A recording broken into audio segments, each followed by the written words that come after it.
Good morning বন্ধুরা। আজকে মঙ্গলবার, ইন্দ্রাণীস লাইভ ব্লগে নতুন একটা ব্লগ নিয়ে চলে এলাম। এখন বাজছে তোমার 9:30। স্নান টান হয়ে গেল, আর ঘর দুয়ারও মোটামুটি পরিষ্কার পরিচ্ছন্ন করে নিয়েছি।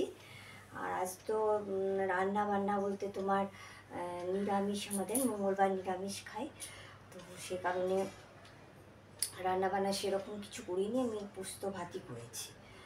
তো আজকে হচ্ছে আমার হাজব্যান্ডের বাংলা মাস অনুযায়ী জন্মদিন। আমি বাংলা মাস খুব একটা ধরি না, আমাদের যা হয় আর কি, ইংলিশ মাস অনুযায়ী ধরি। তো 19শে শ্রাবণ ওর জন্মদিন বাংলা মাস অনুযায়ী, আর ইংলিশে 26শে আগস্ট। তো আমি 26শে আগস্টটাই জন্মদিন হিসাবে ধরি আর কি। কিন্তু আমার শাশুড়ি মা তো ধরুন বয়স্ক মানুষ, তখনকার দিনের মানুষ, ওনারা এটাই করে, আমাদের বাংলা মাসটাই ধরে আর কি। তো সেই জন্য আমার শাশুড়ি মা বললো যে তাহলে একটু পায়েস টায়েস করে দিবি, দেখি একটু পায়েস টায়েস করে দেবো তখন। চলো, এবারে আমার পুজোটা হয়নি এখনো, পুজো করতে হবে, তো পুজোটা করেই।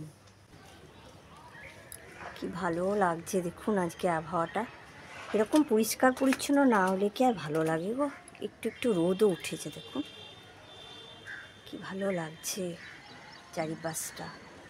আর দিনরাত বৃষ্টি, বাবারে কি জ্বালাতন ধরেছিল গো বন্ধুরা।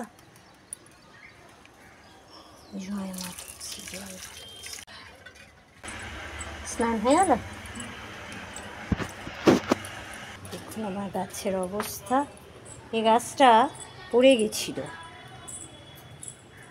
পরশুদিন, প্রচণ্ড ঝড় হয়েছিল, মানে ঝড় আর জলের মধ্যে এটা পড়ে গেছিলো গাছটা। আবার একটা তার দিয়ে সেটা বাঁধা হলো, ফুল ফুটছে যতই হোক। আর জানেন, গোলাপ গাছ মানে গোলাপ ডালগুলো আমি করে দিয়েছি, কেটে দিয়েছি, কারণ দেখো অন্য গাছগুলো না হচ্ছিল না। আর কাঁটাযুক্ত গাছ তো, মানে এধার ওধার বর্ষার ইয়েতে পড়ে যাচ্ছিলো, বৃষ্টির ইয়েতে। তো এবার গোপালকে তুলি, গোপাল পুজো হোক। আমার জানেন তো, এই গোপাল হচ্ছে আমার শাশুড়ি মায়ের গোপাল। তো শাশুড়ি মায়ের বয়স হচ্ছে তো আর পাচ্ছে না, আমি বিয়ের পর থেকেই শাশুড়ি মাকে দেখেছি গোপাল পুজো করতে। ওনার মতো অত ভালো করে পারি কিনা জানি না, তবে ভগবানের পুজো যে যেমন পারে তার সেরকম করলেও চলে, তাই তো। আমাকে বলে তুই নিয়ে যাবি গোপাল, তারপরে হ্যাঁ তাও ঠাকুরের সেবা করতে সবারই ভালো লাগে, একটু ভয় লাগে একটাই, যে ঠিক মতো করতে পারবো না, এটাই ভয় লাগে। তো আমাদের যে ব্রাহ্মণ আর কি, আমাদের যে মন্দিরের ব্রাহ্মণ, কালী মন্দিরে, তো উনি বললেন না, যে তুমি যদি নিষ্ঠা করে করো, কারুর মতন করে করতে হবে না, তুমি তোমার মতন করেই পুজো করো। আমার গোপাল সোনাকে দেখেছো, এই দেখো ছোট্ট গোপাল বিগ্রহ আমাদের, ছোট্ট গোপাল, নাড়ু গোপাল বলেন, আর সে নাড়ু গোপাল আর কি। চলুন নাড়ু গোপালকে এবারে স্নান করাই। আমার শাশুড়ি মা না যে কোনো অনেকে দেখেছি ঘি মাখায় গোপালকে, আমি সেটা জন্মাষ্টমীতে নিয়ে করি, কিন্তু এমনিতে একটু সুগন্ধি তেল মাখিয়ে গোপালকে পুজো করি, বুঝতে পারলে, স্নান করায়।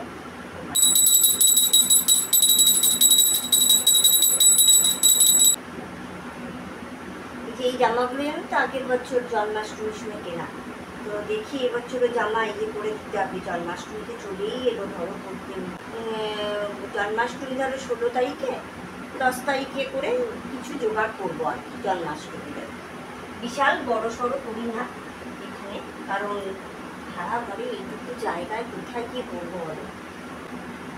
ইচ্ছা আছে আপনাদেরকে সঙ্গে নিয়ে করবো।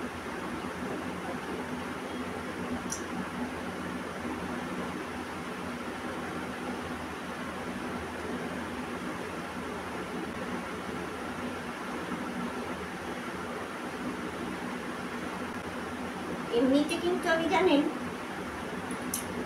রামকৃষ্ণের দীক্ষিত। তো আমার মা মারা গেলেও ধরো 2001-এ আমাদের 2001-এই আমাদের দীক্ষা হয়েছে।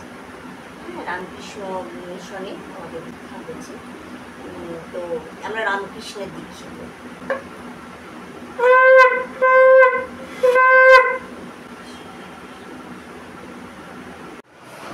এই তো বন্ধুরা, জল খাবার নিয়ে চলে এলাম।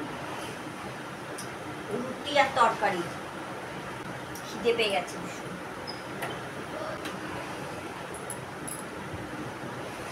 কালকে রুটি করেছিলাম, ভিজে গেছে, এখন ফেলে দেবো। দুটো হনুমানকে দেখুন, বুঝতে পারছেন? ওই বাড়িতে প্রাচীরে বসে আছে। মার মেয়ে না মা আর ছেলে ভগবান জানে। একটা ছোট্ট হনুমান আর একটা বড় হনুমান। ভালো লাগছে দেখুন, কি যে করছে দুটোতে কে জানে। দেখুন, ও ওপরে বড়টা আর ছোটটাকে প্রোটেক্ট করে রেখেছে। চলুন ওরা খেলা করুক ততক্ষণ। আমার প্রেশার কুকারে ডাল বসিয়েছি, চলুন। হ্যাঁ বন্ধুরা, চলে এসেছি। এখন বাজছে ঘড়িতে 2টো। আমি আজকে কি রান্না করেছিলাম দেখুন। এটা ভাত, আচ্ছা পেঁপে ভাজা, সর্ষে ফোড়ন দিয়ে ভেজেছিলাম, মসুর ডাল। এটা কিন্তু কোনো মানে ইয়ে করিনি, সাঁতলাইনি আর কি, একটু সেদ্ধ মসুর ডাল। আর আমার সেদ্ধ মসুর ডালটাই ভালো লাগে খেতে। আর এটা পটল পোস্ত। এই তো লাঞ্চের খাবার, নিরামিষ খাবার। গুড ইভিনিং বন্ধুরা, এখন বাজছে তোমার সন্ধ্যে 6টা। প্রচণ্ড মেঘ এসছে, আবার দেখুন আরম্ভ হবে। লাইট হবে, দেখাতে পারবো কিনা কি জানি লাস্ট পর্যন্ত।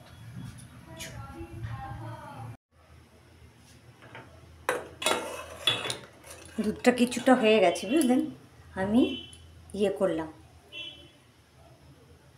চালটা দিয়ে দেবো এবারে, তাহলে হোক এটা একটু। গুড মর্নিং বন্ধুরা, আজকে আবার পরের দিনে চলে এলাম। কালকে তোমাদের ভিডিওটা তোমাদের মানে শেষ করতেই পারলাম না।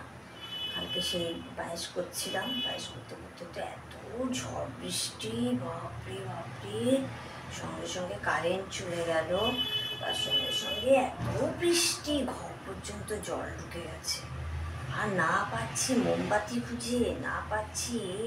তারপরে এই জানলাগুলো আমরা দেখবে ছিটকানি নেই, রান্না করবো কি, জানলা ফুটে যাচ্ছে, জল ঢুকছে একধারে, একধারে হাওয়া, গ্যাস বন্ধ হয়ে গেছে। নিয়ে বাধ্য হয়ে আমি আর কন্টিনিউ করতে পারলাম না ভিডিওটা। যে বন্ধুরা, পায়েস কালকে ওই রুটি আর পায়েস না, ইয়ে আছে না তো, এঁঠো তো অন্যদিন ইয়েতে খায়, বিছানাতে চা বিস্কুট বলে দিয়ে দিই, বা এমনি রুটি ঠিক আছে। এটা এঁঠো তো পায়েস, চাল দিয়ে করা। চা খাবে? করবো, ঠিক আছে চলুন চা করবো। এই যে বন্ধুরা, হাজব্যান্ডকে তো খাবার দিয়ে দিলাম, চাও দিয়ে দিয়েছি। দেখুন এখন ইয়ে চাপিয়েছি, প্রেশার কুকারে একটু ডাল চাপিয়েছি, বলতে তেঁতোর ডাল করব। এই তেঁতোর ডাল করব আর একটা পাঁচমিশালি তরকারি করব। তো এই তো আমার আজকে সারাদিনের দিকে। আর তো ততই বছর একই কাজ, ঘর পরিষ্কার করো, তারপরে বাইরেটা ধোও, ঘর মুছো, এই তো কাজ। গৃহবধূদের অন্যরকম আর কাজ নেই। যতই মনে করি যে তোমাদেরকে অন্য কিছু দেখাবো, কতই বা বাইরে যাওয়া হয়, আর কতই বা বিয়ে ঘর প্রতিবার পাবে, বা কতই বা বেড়াতে যাব। গৃহবধূদের এই দিনগত পাপক্ষয়, প্রত্যেক দিনের একই কাজ। যা করি সেটাই দেখায়। আসলে বন্ধুরা জানো, এই ভিডিওগুলো করা কিসের জন্য, ভবিষ্যতে গিয়ে যখন ধরো বয়স হয়ে যাবে আরও, তখন এই ভিডিওগুলো দেখলে হয়তো আমরা দুর্গাপুর চলে যাবো, তখন এই মাইথনে কীরকম ছিলাম, কি এগুলো মানে রিমাইন্ড করবার জন্য আর কি, যে মনে পড়বে যে কী করতাম কি না করতাম, সেই জন্য স্টোর করে রাখা। আর দ্বিতীয়ত হচ্ছে নিজের মানে সারাটা দিন তো ধরো আমি একাই থাকি, হাজব্যান্ড তো সকালবেলাতেই চলে যায় ডিউটি, আস্তে আস্তে দেখেইছো 7:30 বাজে। তো কী করবো, একা কত গান শুনবো আর কত করবো। তো তোমাদের সঙ্গে একটু গল্প করা হয়। আমার দুঃখ লাগে একটাই, জানো তো কি, যে তোমরা কেউ কমেন্টস করো না আমাকে। তোমরা ভিডিও দেখো, কমেন্টস করো, খালি তো গল্প করা হয়, একতরফা কথা বলাটাকে গল্প করা হয়। আমার সম্পর্কে কি জানতে চাও না, তোমরা আমার ভিডিও দেখোই না, তাই বা কী করে জানবো। হয়তো ইয়ে করে চলে যাও, সরিয়ে চলে যাও, আর তাও হতে পারে। দেখো আমার যেটুকু আছে না সেটুকুই তো দেখাবো, তাই না? আমি তো বাড়িয়ে কিছু দেখাতে পারবো না। আজ আর ভিডিওটা বড় করবো না, কাল থেকে তো করছি ধরো। তো টাটা, আজকেই শেষ করলাম ভিডিওটা।